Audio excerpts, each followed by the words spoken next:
আচ্ছা, বুবলিকে নিয়ে এটা বললেই তো হয়তো আমি একটা ভাইরাল কন্টেন্টে থাকবো, যেটা হয়তো তারা কাজ দিয়ে পারছে না। নিজের মতো করে একটা কথা বললেই তো তাহলে লাইমলাইটে আসা যাবে বা আলোচনায় থাকা যাবে, সেটা হয়তো কেউ কেউ পরিকল্পনা করেই করে।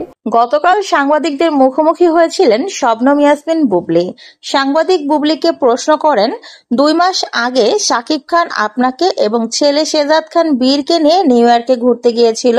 সেখানে আপনারা অনেক ঘোরাফেরা করেছেন এবং অনেক ঘনিষ্ঠ মুহূর্ত কাটিয়েছেন, যার ছবি আমরা সোশ্যাল মিডিয়াতে দেখেছি।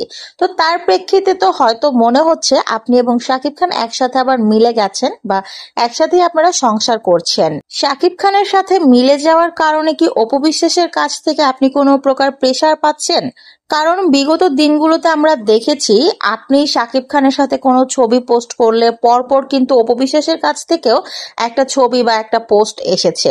বলা যায় সোশ্যাল বাকযুদ্ধ যাকে বলে। তার প্রেক্ষিতেই বলছি যে কোনো প্রকার প্রেসার কি অপবিশ্বাস আপনাকে করেছে বা অন্য কোনো কিছু? উত্তরে বুবলি বলে, আসলে অপবিশ্বাসের কাজই হচ্ছে মানুষের পেছনে লাগা। একসময় অপবিশ্বাস অনেক সিনেমা করেছে ঠিকই, কিন্তু বর্তমান সময়ে কিন্তু অপবিশ্বাসের হাতে কোনো সিনেমা নেই। শুধুমাত্র বিভিন্ন উদ্বোধন করে ফিতা কেটে কত টাকাই বা উনি পান।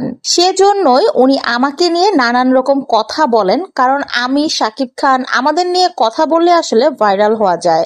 আর সোশ্যাল মিডিয়াতে তো দেখতেই পাচ্ছেন ভাইরাল হলেই ভালো ডলার ইনকাম করা যায়। ব্র্যান্ড প্রমোশনের সাথে যদি ফেসবুকের ডলার আসে তাহলে উনি একটু ভালোভাবে চলতে পারে। আর সেজন্যই উনি নিজে তো আমার পেছনে লাগেই, সেই সাথে ওনার বাড়ির ড্রাইভার, চাকর, কাজের মহিলা সবাইকে উনি ফেসবুক খুলে দিয়েছেন যেন আমাকে নিয়ে কথা বলে।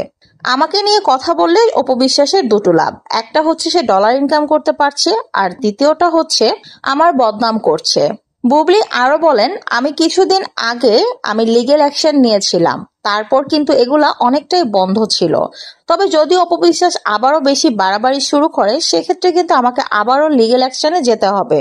বুবলি বলেন, আমি আসলে অপবিশ্বাসের উদ্দেশ্যে একটা কথাই বলবো, আমার পেছনে না লেগে আপনি নিজের পেছনে সময় দেন, নিজেকে আবারও তৈরি করুন।